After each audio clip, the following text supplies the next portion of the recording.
வணக்கம். Welcome to கதை திரட்டு. இந்த வீடியோவில் நம்ம என்ன கதை கேட்க போகிறோம்னா, பாசபந்தம் கதையின் 13வது பகுதி. நம்ம சேனலை இது வரைக்கும் சப்ஸ்கிரைப் பண்ணாதவங்க சப்ஸ்கிரைப் பண்ணுங்க.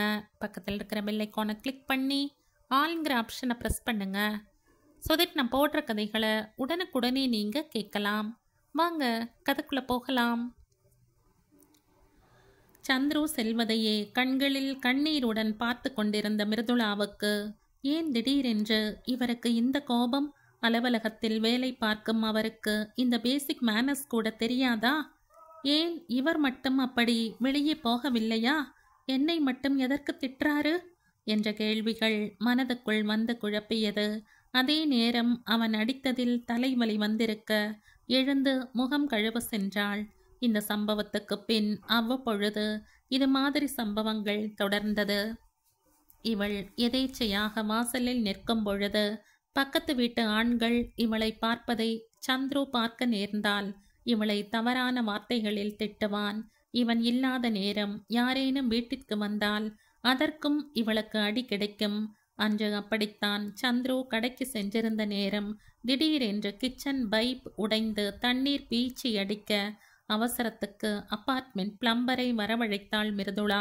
அப்பொழுது கடைக்கு போய்விட்டு வீட்டிற்கு வந்த சந்துரு வாசலில் ஒரு ஆணின் செருப்பு இருப்பதை பார்த்ததும் வேகமாக உள்ளே வந்தவன் மிருதுளாவை அழைக்க அறையில் இருந்து வெளியே வந்தவளை, எவன் செருப்படி அது வெளியே கிடக்கு?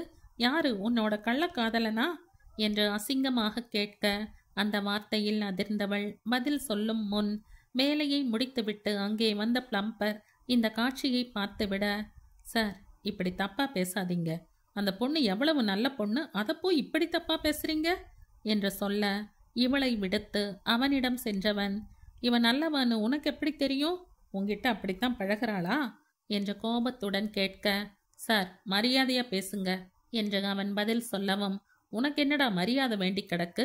திறந்த வீட்டில் நாய் நுழைஞ்ச மாதிரி என்றவன் பிளம்பரை அடிக்கப் போக சந்துருவை இழுத்து பிடித்து தடுத்த மிருதுளா, நீங்க போங்கண்ணா ப்ளீஸ், இவர் பேசுறதுக்கு நான் மன்னிப்பு கேட்டுக்கிறேன் ப்ளீஸ்ண்ணா என்ற கெஞ்ச சந்துருவை முறைத்து கொண்டே போனவன், இப்படி நாக்கில் நரம்பில்லாம பேசுறவனுக்கெல்லாம் இப்படி ஒரு நல்ல பொண்ணு என்று முணுமுணுத்து கொண்டு சென்றான். பிளம்பர் சென்றதும் சந்துரு அடித்த அடியிலும் பேசிய வார்த்தைகளிலும் உடல் அளவிலும் மனதளவிலும் கூனி குறுகி போய்விட்டாள் மிருதுளா. அதன் பின் வந்த நாட்களில் இவள் அனுபவித்த வேதனையை தண்டனை கைதிகள் கூட அனுபவித்திருக்க மாட்டார்கள். ஆனால் தங்களுக்குள் நடக்கும் எதையும் தன் பெற்றோர் வீட்டில் ஒரு தடவை கூட மிருதுளா சொன்னதில்லை. அவர்கள் எப்பொழுது வந்தாலும் சிரித்த முகமாகவே இருப்பாள். அவர்கள் கிளம்பும் வரையில் அப்படியே இருப்பாள். தன் மகள் சந்தோஷமாக இருப்பதாகவே சித்ராவும் மோகனும் நினைத்திருந்தனர். அதே நேரம் தங்களுக்கு இன்னும் ஒரு பேர குழந்தை இல்லையே என்ற சின்ன வருத்தம் மட்டுமே அவர்கள் மனதுக்குள் இருந்தது.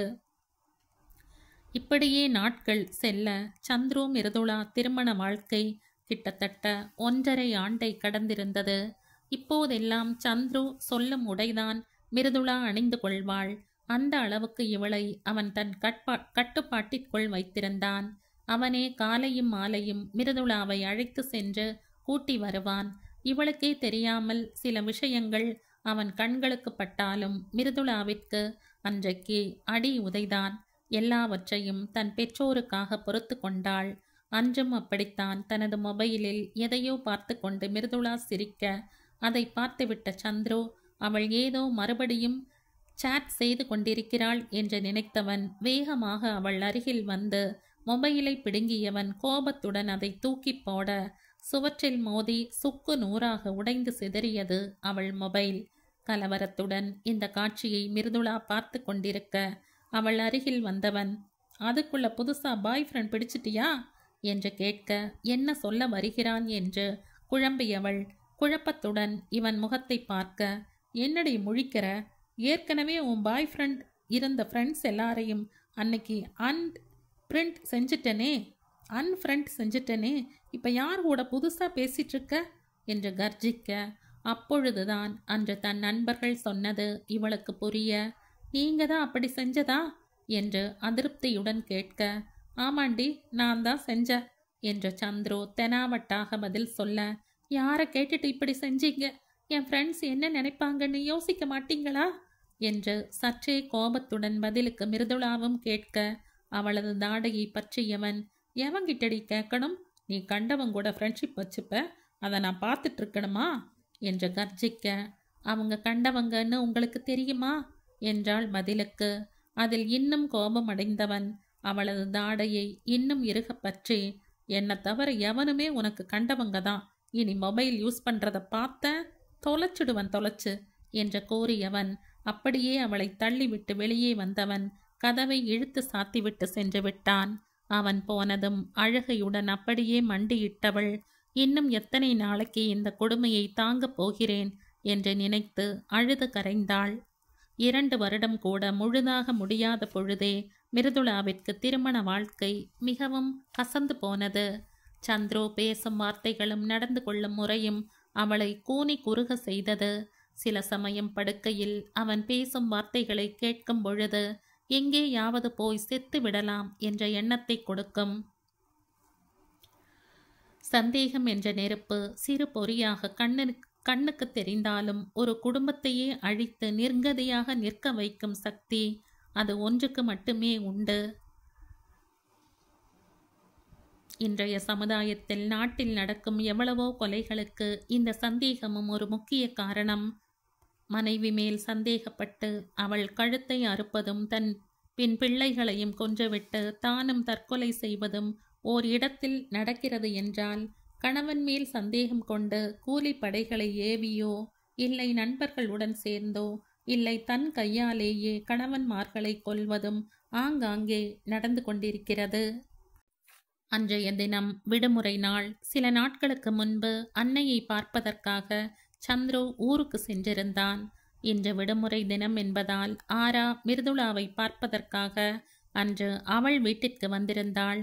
சமைத்து சாப்பிட்டு சிரிப்புடன் இருவரும் தங்கள் நேரத்தை கழித்து கொண்டிருக்க, மாலை வேளை மிருதுளா வீட்டை சுத்தம் செய்து கொண்டிருக்க, காலையில் இருந்து வேலை செய்து அவள் சோர்ந்து தெரிவதால் அவளிடமிருந்து துடைப்பத்தை வாங்கிய ஆரா தானே வீடு முழுவதையும் பெருக்கி முடித்தவள் ஒட்டடை குச்சியால் ஒவ்வொரு அறையாக சுத்தம் செய்து கொண்டிருக்க, அடுத்து மிருதுளாவின் படுக்கை அறையில் இருந்த பரணை சுத்தம் செய்யும் பொழுது சின்னதாக கருப்பு நிற பொருள் ஒன்று மேலே இருந்து கீழே விழ, என்னதிது என்பது போல அதை எடுத்து பார்த்தாள் ஆரா. கீழே விழுந்த அந்த கருப்பு நிற பொருளை கையில் எடுத்த ஆரா, என்னதிது என்று பார்க்க, அதன் அமைப்பை பார்த்தவளுக்கு என்னவென்று கண்டுபிடிக்க முடியவில்லை. அப்படி இப்படி அந்த பொருளை திருப்பி பார்த்தவளுக்கு ஒன்றும் புரியாமல் போக, அக்கா என்று மிருதுளாவை அழைத்தாள். கிச்சனில் ஏதோ வேலையாக இருந்த மிருதுளா தங்கையின் குரலில் அறைக்குள் வர, ஆரா கையில் என்னவோ இருப்பதை பார்த்தாள். ஆரா அவளிடம், இது என்னதக்கா? பரணை சுத்தம் பண்ணும்போது கீழே விழுந்தது என்று கூறியபடி அதை அவளிடம் நீட்ட, வாங்கி பார்த்த மிருதுளாவுக்கு இதை எங்கோ பார்த்தது போல் இருந்தது. எங்கே என்றுதான் ஞாபகம் இல்லை. யோசிக்க யோசிக்க சில மாதங்களுக்கு முன்பு தொலைக்காட்சி நிகழ்ச்சி ஒன்றில் இதை பார்த்தது போல தோன்றியது.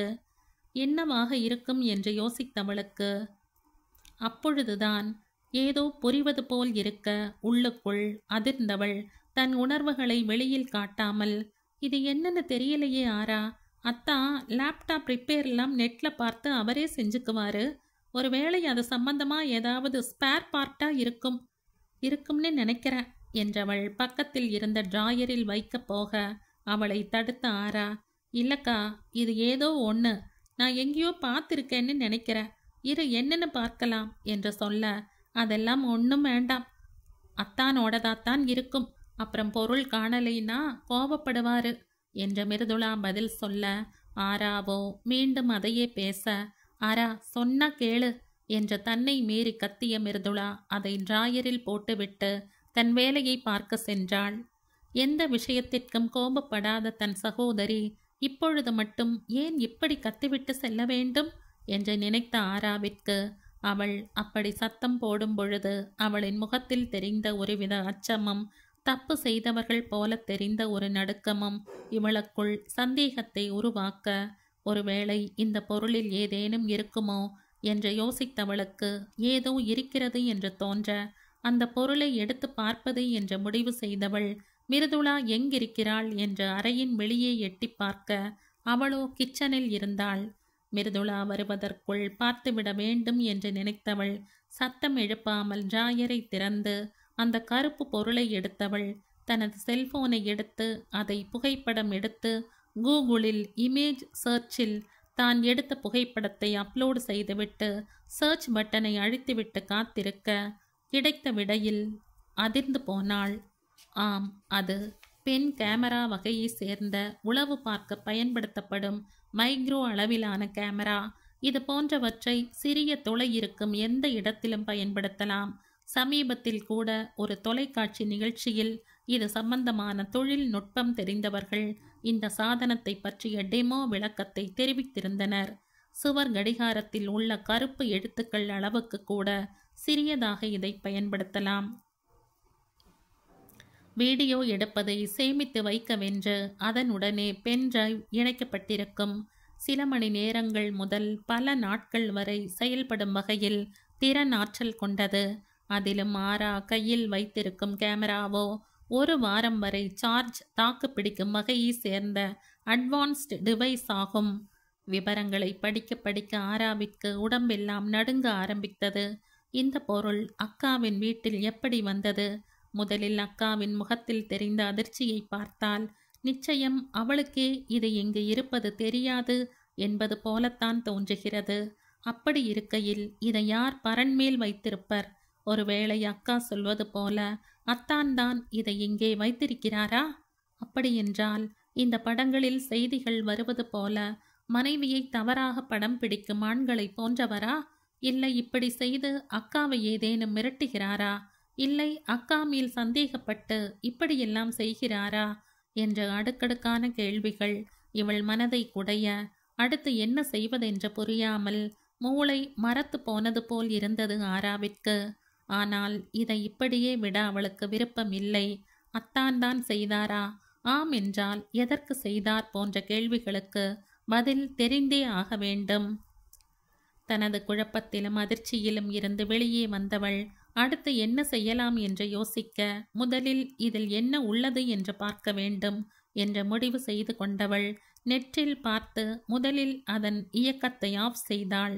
அடுத்து அதில் இருந்து பென் டிரைவை எப்படி கழட்டுவது என்று நெட்டில் பார்த்து தெரிந்து கொண்டவள் அதன்படி செய்ய அடுத்து மிருதுளாவிடம் சென்று அவசரமாக மெயில் ஒன்று அனுப்ப வேண்டும் என்று சொல்லி அவளின் லேப்டாப்பை வாங்கியவள் இந்த பென் டிரைவை சொருகி அதில் இருந்த ஃபைலை ஓப்பன் செய்து பார்க்க அவள் சந்தேகப்பட்டது உண்மை என்று தெரிந்தது.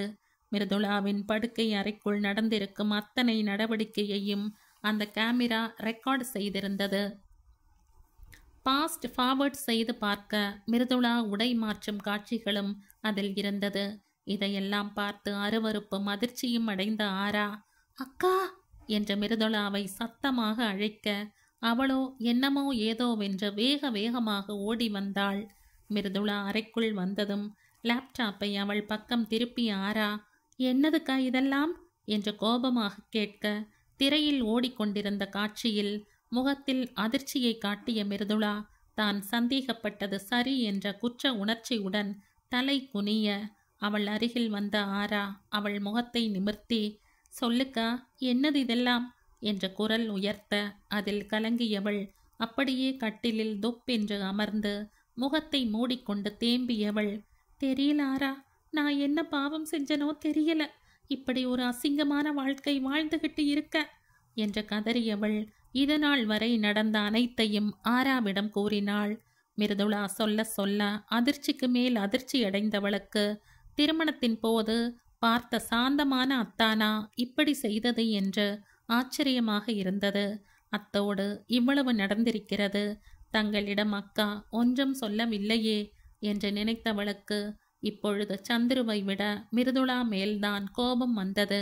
அதையே அவளிடம் கேட்டவள் கோபத்துடன் இனி ஒரு நிமிஷம் கூட நீ இங்க இருக்கக்கூடாதுக்கா, முதல்ல எழுந்திருச்சு வா, போலீஸ்ல கம்ப்ளைண்ட் கொடுப்போம், இப்படி ஒருத்தர் கூட நீ வாழணும்னு அவசியம் இல்லை, முதல்ல எழுந்திரு என்று அவளின் கைகளை பிடித்து எழுப்ப மிருதுளாவோ தன் கைகளை பிடித்திருந்த ஆராவின் விரல்களை பிரித்தெடுத்தவள். போலீஸ்ல போகணும்னு நினைச்சா முன்னாடியே போயிருக்க மாட்டேனா ஆரா என்று நிதானமாக சொல்ல, அதான் நானும் கேட்குறேன், நீ ஏன் முன்னாடியே இதை சொல்லல என்கிட்ட? சொல்லி என்ன செய்ய சொல்ற ஆரா? என்னக்கா இப்படி சொல்ற? நீ என்ன அனாதையா? போகிறதுக்கு இடம் இல்லாம இருக்க? நாங்க உனக்கு இல்லையா? உன்னை அப்படியே விட்டுடுவோமா? வீட்டுக்கு வந்து வாழா வெட்டியா இருக்க சொல்றியா ஆரா? அதுவும் நம்ம சொந்தக்காரங்களை பத்தி தெரிஞ்சும் உனக்கு தெரியாதா? அப்பா இந்த கல்யாணத்தையே லோன் போட்டுத்தான் செஞ்சு வச்சாருன்னு. அந்த லோன் இன்னும் பாதி கூட கட்டி முடிக்கல. இன்னும் உனக்குன்னு ஒரு நகை நட்டு எதுவும் சேர்த்து வைக்கல. இதில் நான் வேற அங்கே வந்து உட்கார்ந்துட்டா உன்னோட கல்யாணத்துக்கு இடைஞ்சலா இருக்காதா? அதுக்கு உன்னை இந்த நரகத்தில் அப்படியே விட்டுட சொல்றியாக்கா? அப்படிலாம் முடியாது. எனக்கு கல்யாணம் எல்லாம் தேவையில்லை. எனக்கு நம்ம ஃபேமிலி போதும். என் படிப்பு முடிய இன்னும் 2 வருஷமோ என்னமோ தான் இருக்கு. அதுக்கப்புறம் நானும் வேலைக்கு போக ஆரம்பிச்சிடுவேன். சீக்கிரம் அப்பாவோட லோனை அடைச்சிடலாம். இதுக்காக எல்லாம் உன்னை இப்படியே விட முடியாது. முதல்ல நீ என்னோட கிளம்பு. சும்மா சின்ன பிள்ளைத்தனமா பேசாத ஆரா. நீ பேசுறது எல்லாம் கேட்டுக்கிட்டு எதுவும் செய்ய முடியாது. புரிஞ்சுக்கோ. என்னை வீட்டுக்கு கூட்டிட்டு போறத பத்தி தான் பேசுற. ஆனா அதுக்கப்புறம் நடக்க போறத பத்தி உனக்கு புரியாது ஆரா. இதை விட அங்க நரகமா இருக்கும். போற வரவங்க எல்லாம் நம்ம வீட்டை பத்தி தான் பேசுவாங்க. எதுக்கு வீட்டுக்கு வந்திருக்காளோ, என்ன பிரச்சனையோன்னு என்னத்தான் தப்பா பேசுவாங்க அம்மோ. ஏற்கனவே 2 வருஷம் ஆக போகுது. இன்னும் குழந்தை இல்லைன்னு பார்க்குறவங்க எல்லாம் கேட்குறாங்க. இந்த நேரம் நான் வீட்டுக்கு வந்துட்டா என் மேலே ஏதோ குறை இருக்கு போல. அதான் இவ புருஷன் வீட்டை விட்டு துரத்திட்டான்னு சொல்வாங்க. அதுக்கு மேலே இன்னும் நாக்கில் நரம்பில்லாம எது வேணா பேசுவாங்க அம்மோ. அதையெல்லாம் அப்பா அம்மாவால் கேட்டுக்கிட்டு நிம்மதியாக இருக்க முடியுமா சொல்லு? அவங்க நொந்து போக மாட்டாங்க? அப்படி உங்க எல்லாரையும் தினம் தினம் கஷ்டப்படுத்துறதுக்கு நான் இங்கேயே இருந்துட்டு போயிடலாமே. லூசு மாதிரி பேசாதக்கா. அதுக்காக இப்படி ஒருத்தர் கூட உன்னை தினம் தினம் கஷ்டப்பட விட்டுட்டு போக சொல்றியா? நீ எப்படி இருக்க என்னன்னு எனக்கு கவலையா இருக்காதா? அதெல்லாம் ஒண்ணுமில்ல அம்மோ. நீ என்னை பத்தி கவலைப்பட வேண்டாம். நாளைக்கே ஒரு குழந்தை பிறந்துச்சுன்னா எல்லாம் சரியாயிடும். அத்தா நல்ல விதமா மாறிடுவாரு. ஏதோ தேவையில்லாததை மனசுல போட்டுக்கிட்டு இப்படி எல்லாம் நடந்துக்கிறாரு. போக போக எல்லாம் சரியாயிடும். நீ அம்மா அப்பா கிட்ட எதுவும் சொல்ல வேண்டாம். அவங்களுக்கு தெரிஞ்சதுன்னா ரொம்ப வருத்தப்படுவாங்க என்று சொல்லி முடித்துவிட்டு அவள் நகரப்போக, அக்கா ப்ளீஸ்க்கா, நான் சொல்றது கேளு, வீட்டுக்கு போயிடலாம் என்று மீண்டும் ஆரா முதலில் இருந்து ஆரம்பிக்க, போதும் அம்மோ, நீ சின்ன பொண்ணு, உனக்கு தெரியாது. வேற எதுவும் பேச வேண்டாம். அக்காவை காப்பாத்துறேன் அது இதுன்னு எதுவும் முட்டாள்தனம் பண்ணாத. அப்புறம் நான் என்ன செய்வேன்னு எனக்கே தெரியாது என்றவள் ஆராவிடம் இருந்து கேமராவையும் பென் டிரைவையும் வாங்கி பீரோவில் வைத்துவிட்டு கனத்த மனதுடன் தன் வேலைகளை கவனிக்க சென்று விட்டாள். ஆனால் அவளுக்கு தெரியாது, குழந்தையால் தான் சந்துருவின் நடத்தை இன்னும் மோசமடையப் போகிறது என்று. கலங்கிய முகத்துடன் செல்லும் தன் சகோதரியையே பார்த்து கொண்டிருந்த ஆரா, அக்காவின் வாழ்க்கை இப்படியாகிவிட்டதே என்ற கவலை ஏற்பட சோர்வுடன் கட்டிலில் அமர்ந்தாள். அடுத்து என்ன செய்வது என்று அவளுக்கு ஒன்றும் புரியவில்லை. அக்கா சொல்வதும் உண்மை. போவோர் வருவோர் என்று தங்கள் வீட்டை பற்றித்தான் புறம் பேசுவார்கள். இவர்களுக்கெல்லாம் வேறு வேலையே இல்லையா? யார் என்ன பேசுவார்கள் என்றுதான் வாழ்க்கையை வாழ வேண்டுமா? தாங்கள் இஷ்டப்பட்டதை செய்ய முடியாதா என்று வெறுப்பாக இருந்தது ஆராவிற்கு. ஆனால் மிருதுளாவை மீறி ஒன்றும் செய்ய முடியவில்லை. மாலை வீட்டிற்கு கிளம்பும் பொழுது, பார்த்துக்கோக்கா, நான் வீட்டில் எதுவும் சொல்லலை. இருந்தாலும் ஏதாவது பிரச்சனைனா வீட்டுக்கு உடனே கிளம்பி வந்துடு. எதை பற்றியும் யோசிச்சுட்டு இருக்காத. அட்லீஸ்ட் எனக்கு ஃபோனாவது பண்ணு. நான் கிளம்புறேங்க்கா என்ற மிருதுளாவிடம் விடை பெற்று கிளம்பியவளுக்கு அவளை எங்கோ வேற்ற கிரகத்தில் விட்டு செல்வது போல மனம் பாரமாக இருந்தது.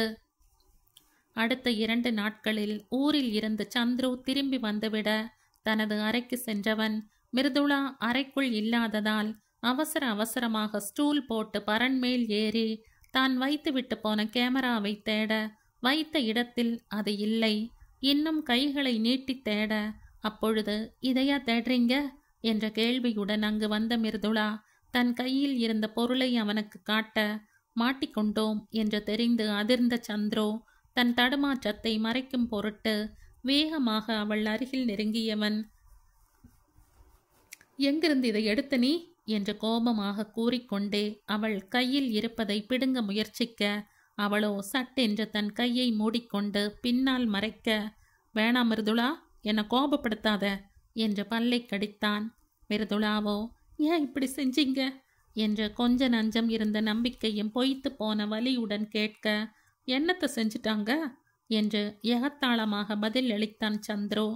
இப்படி கட்டின பொண்டாட்டியை வேவு பார்க்கறது உங்களுக்கு தப்பா தெரியலையா என்று மிருதுளாவும் விடாமல் கேட்க, இந்த மாதிரி பார்த்தாத்தான் உங்க வண்டவாளத்தை தெரிஞ்சுக்க முடியும் என்றவனின் குரலில் இகழ்ச்சி இருந்தது. அவன் சொன்னதில் சுருக்கென்று இருக்க, என்ன பேசுறீங்க நீங்க? இதுவரைக்கும் நான் என்ன தப்பு செஞ்சேன்னு இப்படியெல்லாம் பேசுறீங்க என்ற பதிலுக்கு மிருதுளா கேட்க, இந்த காலத்து பொண்டாட்டிகளை எல்லாம் நம்ப முடியுமா? ஒரு நியூஸ் பேப்பர் டிவி சேனல் விடாம தினம் 4 கேஸ் சொல்றானே, இவன் அவனை கூட்டிட்டு ஓடிட்டா அது இதுன்னு. நான் வீட்டில் இல்லாதப்போ நீ என்ன செய்யறேன்னு எனக்கு எப்படி தெரியும்? அதை தெரிஞ்சுக்கத்தான் கேமரா செட் பண்ண. ஒருவேளை எனக்கு தெரியாம நீ எவனையாவது கூட்டிட்டு வந்து ஏதாவது என்று அடுத்து ஏதோ அவன் சொல்ல போக, சி வாயை மூடுங்க, இந்த மாதிரி பேச உங்களுக்கு அசிங்கமா இல்லை என்ற கோபத்தில் மிருதுளா சத்தம் போட, அவள் அருகில் நெருங்கியவன் அவள் கழுத்தை பிடித்து, என்னடி குரலை உசத்துற, அசிங்கமா இல்லையான்னு கேட்குற? நீ ஏதாவது அசிங்கம் செஞ்சுட்டு வந்து நின்னா ஏன் மானந்தாண்டி கப்பலேறும்? அதான் இப்படி செஞ்ச. இந்த கத்துற வேலையெல்லாம் எங்கிட்ட வச்சுக்காத. வாயை மூடிட்டு இருக்கிறதுனா இரு, இல்ல இப்பவே இந்த வீட்டை விட்டு வெளியே போயிடு என்று உரிமையவன் அவளை உதறிவிட்டு தன் வேலையை கவனிக்க, நீங்க இப்படி செய்றீங்கன்னு போலீஸ்ல கம்ப்ளைண்ட் செஞ்சா என்ன பண்ணுவீங்க என்ற மிருதுளா பதிலுக்கு கேட்டாள். ஆனால் சந்துருவோ நிதானமாக, இவ எவனையோ வச்சிருக்கா, அதை நான் கையும் களவுமா பிடிச்சு தட்டி கேட்டதுக்கு இப்படி என் மேலே பொய் கேஸ் போடுறான்னு சொல்வேன், அதுக்கு சாட்சியும் ஏற்பாடு பண்ணுவேன் என்று சொல்ல, அவன் சொன்ன விதத்தில் அதிர்ந்தவளுக்கு இந்த அளவுக்கு கீழ்த்தரமாக பேசும் அவனின் சொற்களை கேட்டு அவமானத்தில் கண்களில் கண்ணீர் வழிய நின்று கொண்டிருக்க, குளிப்பதற்கு துண்டை எடுத்துக்கொண்டு மிருதுளா அருகில் வந்தவன் இவள் கையில் இருக்கும் கேமராவை பிடுங்கிவிட்டு விஷம சிரிப்புடன் இவளை பார்த்தவன், ஒழுங்கா என் கூட குடும்பம் நடத்துறதா இருந்தா இரு, அதை விட்டுட்டு உன் பேரை நாரடிச்சுக்கணும்னு நினைச்சீனா தாராளமாக கிளம்பி போயிட்டே இரு என்று சொல்லிவிட்டு குளியல் அறைக்கு சென்றுவிட, மிருதுளாவோ இப்படிப்பட்ட ஒருவனிடம் மாட்டிக்கொண்டோமே என்று நினைத்தவள் அதிர்ச்சியில் உடலில் உள்ள சத்து எல்லாம் உறிஞ்சப்பட்டது போல அப்படியே சரிந்து தரையில் தொப்பென்று அமர்ந்தவள் இதற்கு மேல் எதையும் செய்ய முடியாதவளாக கால்களில் தன் முகத்தை புதைத்து அழுது கரைந்தாள். எவ்வளவுதான் ஊரறிய பஞ்ச பூதங்களின் முன்னிலையில் உனது எல்லா இன்ப துன்பங்களிலும் துணையாக இறுதி வரை இருப்பேன் என்று அக்னி சாட்சியாக வாக்குறுதி கொடுத்தாலும் அதை ஒரு நொடியில் மறந்துவிட்டு சந்துரு போன்ற கணவன்கள் வீட்டை விட்டு வெளியே போடி என்று எந்தவித உறுத்தலும் இல்லாமல் எளிதாக தங்கள் மனைவிமார்களை பார்த்து சொல்ல முடிகின்றது. ஏன்? தான் சொன்ன மந்திரத்தை மறந்ததினாலா? அது சமஸ்கிருதத்தில் இருப்பதாலா? ஒன்றும் புரியாமல் மந்திரம் சொல்வதால் தான் இந்த நிலைமையா? இந்த விஷயத்தில் மிருதுளா போல தன் குடும்பத்தையே உதறிவிட்டு கணவனை மட்டும் நம்பி வரும் மனைவிகளின் கதி என்ன? அவள் வேறு ஒரு வீட்டில் இருந்து வந்துள்ளதால் கணவன்மார்கள் என்ன வேண்டுமானாலும் சொல்லலாமா? நினைத்த நேரத்தில் அவளை வீட்டை விட்டு துரத்தலாமா? இப்படியெல்லாம் யோசித்த மிருதுளாவிற்கு அன்றைக்கு தொலைக்காட்சி பேட்டியில் 60 வயது பெண்மணி சொன்ன வார்த்தைகள் நினைவுக்கு வந்தது.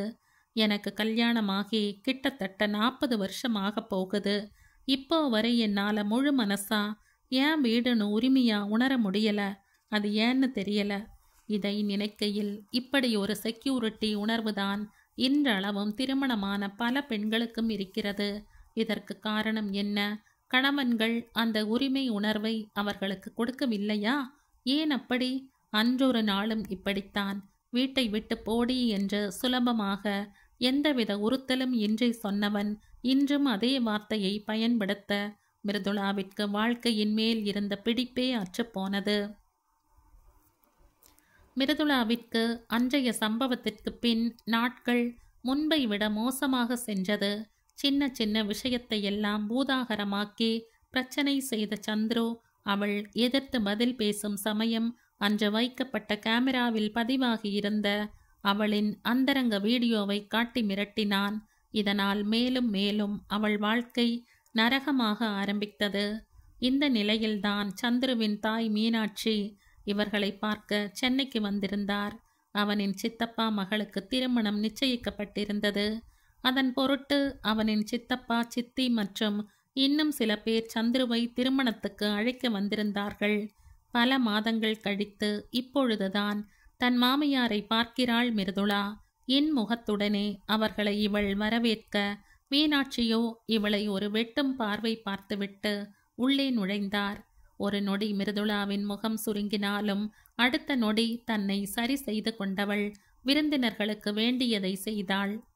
மிருதுளாவிடம் இன்முகமாகவே பேசிய சந்துருவின் உறவினர்கள் இருவருக்கும் பத்திரிகை வைத்துவிட்டு அவர்களை கட்டாயம் திருமணத்திற்கு வரவேண்டும் என்று அழைத்துவிட்டு சென்றனர். வேறு இடங்களுக்கு பத்திரிகை வைக்க வேண்டும் என்பதால் அவர்கள் கிளம்பிவிட, மாலை ரயிலுக்கு கிளம்ப உள்ளதால் அதுவரை மகன் வீட்டில் தங்கிக் கொள்ளலாம் என்று முடிவு செய்து மீனாட்சி மட்டும் அங்கேயே தங்கினார். அவருக்கு உணவு தயார் செய்து பரிமாறி என்று அனைத்தையும் மிருதுளா பார்த்து கொள்ள, அவரோ இவளிடம் முகம் கொடுத்து பேசவில்லை. ஏனோ சந்துரு மட்டும்தான் அந்த வீட்டில் இருப்பது போல அவனிடம்தான் ஓயாமல் பேசிக்கொண்டிருந்தார். ஒரு வழியாக மாலை கிளம்பும் நேரம் வரவும், மறக்காம கல்யாணத்துக்கு வந்துடு, போன தடவை மாதிரி காலில் சுடுதண்ணியை ஊத்துன மாதிரி வந்தமா கிளம்புனோமான்னு இல்லாம ஒரு 10 நாள் தங்குற மாதிரி லீவ் போட்டுட்டு வா. வரும்போது இவளையும் கூட்டிட்டு வா. மருமக எங்கன்னு கேட்டா பதில் சொல்லணும். எனக்கு இவ முகத்தை பார்க்க கூட இஷ்டமில்லை. இருந்தாலும் சபையில் நீ தனியா நின்னா ஊர்க்காரங்க ஏதாவது பேசுவானுங்க. அதான் மறக்காம கூட்டிட்டு வந்துடு என்று வெகு நேரமாக பேசிவிட்டு சந்துருவுடன் கிளம்பி ரயில் நிலையம் சென்றார். அவர் இருக்கும் வரை சொந்த வீட்டிலேயே அந்நியமாக இருப்பது போல உணர்ந்த மிருதுளா அவர் சென்ற பின்புதான் நிம்மதியாக மூச்சை விட்டாள். அதன் பின் திருமணத்திற்கு கிளம்பி சென்றனர் சந்துருவும் மிருதுளாவும். சென்னைக்கு திரும்பி வரும்பொழுது தன் குடும்ப வாழ்க்கையே முடிந்து தான் மட்டும் தனியாக வருவோம் என்று மிருதுளாவிற்கு தெரிய வாய்ப்பில்லை. சந்துரு, மிருதுளா இருவரும் திருமணத்துக்கு 2 நாட்கள் முன்பு ஊருக்கு வந்து சேர்ந்தனர். ஊரே விழா கோலம் பூண்டிருந்தது. நாட்டாமை வீட்டின் குடும்ப திருமணம் என்பதால் அனைத்து தெருக்களிலும் டியூப் லைட்கள் வைக்கப்பட்டு ஆங்காங்கே மிக பெரிய பேனர்கள் ஜொலித்தது. மணப்பெண்ணிற்கு நலங்கு வைக்கும் பொழுது மரியாதைக்காக மிருதுளாவும் பெண்ணுக்கு நலங்கு வைக்கப் போக, பெண்ணின் தாயோ இவளை செய்ய வேண்டாம் என்று பட்டென்று சொல்லிவிட, வருத்தத்துடன் இவள் நிமிர்ந்து மீனாட்சியை பார்க்க, அவரோ யாரையோ சொல்வது போல பார்த்து கொண்டு நின்றிருக்க, அங்கிருக்கும் பெண்கள் அனைவரும் தன்னை பற்றி அவர்களுக்குள் கிசு கிசுப்பது போல இவளுக்கு தெரிய, அவமானத்தில் கண்கள் கலங்க அதை வெளிக்காட்டி கொள்ளாமல் அமைதியாக அந்த இடத்தை விட்டு நகர்ந்தவள் மேலே தனது அறைக்கு சென்று விட்டாள். சந்துரு கூட விஷயம் அறிந்தும் இவளுக்கு ஆதரவாக ஒன்றும் சொல்லவில்லை. யாரையோ சொல்வது போல சுற்றி திரிந்தான். கிட்டத்தட்ட காட்டுக்குள் அனாதையாக விடப்பட்டது போலத்தான் மிருதுளாவின் நிலைமை இருந்தது. எப்போதடா இங்கிருந்து கிளம்ப போகிறோம் என்றுதான் நாட்களை கடத்தி கொண்டிருந்தான். இப்படி நாட்கள் சென்று ஒரு வழியாக திருமணம், மறு வீடு என்று எல்லாம் முடிந்திருந்தது. அன்றொரு நாள் தன் அறையில் இருந்த மிருதுளாவை தேடி வந்தார் மீனாட்சி. வந்தவர் சந்துரு இல்லையா என்று கேட்க, இல்லத்த, அவர் எங்கேயோ வெளியே போயிருக்கார். என்ன விஷயம் அத்த என்று மிருதுளா கேட்க, அவரோ சில நொடிகள் யோசனையில் இருந்தவர். சரி, அவன் இல்லாததும் நல்லதுதான் என்று தனக்குள் சொல்லி கொண்டவர் அவளிடம், நீயும் நானும் வெளியே போகணும், சீக்கிரம் ரெடியாகி 10 நிமிஷத்துல கீழே வா என்று கூறிவிட்டு செல்ல போக, எங்க அத்த போகணும் என்று கேட்டாள் மிருதுளா. மிருதுளா கேட்டதும் நின்று அவளை முறைத்தவர், எங்க போறன்னு சொன்னாத்தான் வருவியா என்று கோபமாக சொல்ல, இல்லத்த, அது வந்து என்று தயங்கியவளிடம், அங்க போய் சொல்ற. முதல்ல சீக்கிரம் கிளம்புற வழியை பாரு என்று வெட்டுவது போல கூறிவிட்டு விறுவிறுவென்று அந்த இடத்தை விட்டு சென்று விட்டார். இப்ப எதுக்கு இவ்வளோ கோபப்படுறாங்க அத்தை என்று நினைத்தவள், ஒருவேளை கல்யாணம் சம்பந்தமா ஏதாவது இருக்கும் என்ற எண்ணத்துடன் 10 நிமிடத்தில் கிளம்பி கீழே வந்தாள். அதே நேரம் மீனாட்சியும் தயாராகி வந்தவர் மிருதுளாவை அழைத்து கொண்டு ஆட்டோ பிடித்து புறப்பட்டார். கிட்டத்தட்ட அரை மணி நேரத்துக்கு மேலான பயணத்துக்கு பின் ஏதோ கட்டிடத்தின் முன் ஆட்டோ நிற்க, வரவேண்டிய இடம் வந்தாச்சு, கீழே இறங்கு என்று சொல்லிவிட்டு ஆட்டோக்காரனுக்கு பணம் கொடுத்துவிட்டு இருவரும் இறங்க அந்த கட்டிடத்தை நிமிர்ந்து பார்த்த மிருதுளா அதிர்ந்தாள். அவர்கள் வந்திருப்பது மதுரையின் பிரபல மகப்பேறு மருத்துவமனை. போர்டில் உள்ள எழுத்தை பார்த்ததுமே உள்ளுக்குள் அதிர்ச்சியான மிருதுளா, அத்தை இங்க எதுக்கு கூட்டிட்டு வந்திருக்காங்க? ஒருவேளை தெரிஞ்சவங்க யாரையாவது பார்க்க வந்திருக்காங்களா என்ற யோசனையுடனேயே மீனாட்சியுடன் மருத்துவமனைக்குள் சென்றவளுக்கு என்னவென்று தெரியாமல் மனம் கொஞ்சம் கலக்கமாக இருந்தது. உள்ளே சென்றவர் எதிர்பட்ட நர்ஸிடம் மருத்துவர் பெயரை சொல்லி கேட்க, நர்ஸோ உள்ள பேஷண்ட்டை பார்த்துட்டு இருக்காங்க, அப்படி உட்காருங்க என்று சொல்லிவிட்டு செல்ல மிருதுளாவுடன் அங்கிருந்த இருக்கையில் அமர்ந்தார். எதிரில் சுவற்றில் இருந்த சின்னஞ்சிறு குழந்தைகளின் புகைப்படங்களை பார்த்ததும் மிருதுளாவுக்குள் சந்தேகம் வர, அத்தை எதுக்கு இப்போ இங்க வந்திருக்கோம் என்று கொஞ்சம் பயத்துடன் மீனாட்சியிடம் கேட்க, திரும்பி இவளை பார்த்து முறைத்தவர், உள்ள டாக்டரை பார்க்கும்போது புரியும் என்று வெடுக்குடன் கூறிவிட்டு இன்னும் எவ்வளவு நேரம் ஆகும் என்று நர்ஸிடம் கேட்பதற்காக எழுந்து சென்று விட்டார். மீனாட்சி கோபமாகவும் அலட்சியமாகவும் பேசியதை வைத்து பார்க்கும்போது ஓரளவுக்கு விஷயத்தை யூகித்த மிருதுளாவிற்கு அதிர்ச்சியும் அவமானமாகவும் இருக்க, அவரிடம் எதிர்த்து கேட்க என்று இவள் எழுந்து அவரை நோக்கி போக, அதற்குள் நர்ஸ் வந்து இருவரையும் உள்ளே அழைக்க மிருதுளாவின் கையை இழுத்து கொண்டு மருத்துவரின் அறைக்குள் சென்று விட்டார் மீனாட்சி. கூனி குறுகி போனது போல் உணர்ந்த மிருதுளா மீனாட்சியின் கட்டாயத்தில் கிட்டத்தட்ட இழுத்து வரப்பட டாக்டர் முன் அமைதியாக சேரில் அமர்ந்தவள் தன் முகத்தை நிமிர்த்தவே இல்லை. என்ன ப்ராப்ளம் என்ற மருத்துவர் கேட்டதும் மீனாட்சியோ, என் மருமக இவ கல்யாணமாகி 2 வருஷத்துக்கும் மேலே ஆகுது, இன்னும் குழந்தை உண்டாகல, அதான் இவளுக்கு எதுவும் குறை இருக்கான்னு செக் பண்ணிட்டு போகலாம்னு வந்தோம் டாக்டர் என்று படபடவென சொல்லிவிட, அவர் சொன்ன ஒவ்வொரு வார்த்தைக்கும் நெருப்பில் குளித்தது போல உணர்ந்தாள் மிருதுளா. மீனாட்சி சொன்னதும் மிருதுளாவை திரும்பி பார்த்த டாக்டர், இவங்க சொல்றது உண்மையாமா? இவங்க உங்க மாமியாரா என்று கேட்க, நான் என்ன பொய்யா சொல்றேன், அவகிட்ட போய் கேட்டுட்டு இருக்கீங்க என்று மீனாட்சி இடை புக, அவரை அமைதியாக இருக்க சொன்ன மருத்துவர் மிருதுளாவிடம் மீண்டும் கேட்க, அவள் ஆமாம் என்பது போல தலையாட்டினாள்.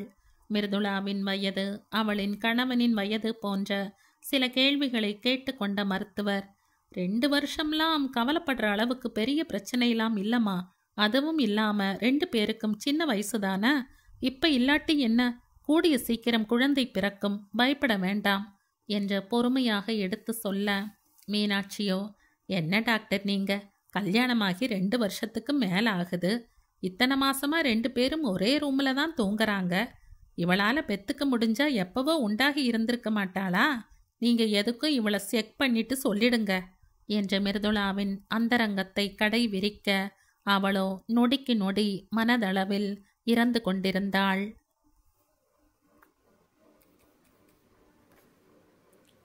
இந்த கதையின் தொடர்ச்சியை அடுத்த பதிவில் கேட்கலாம். நன்றி.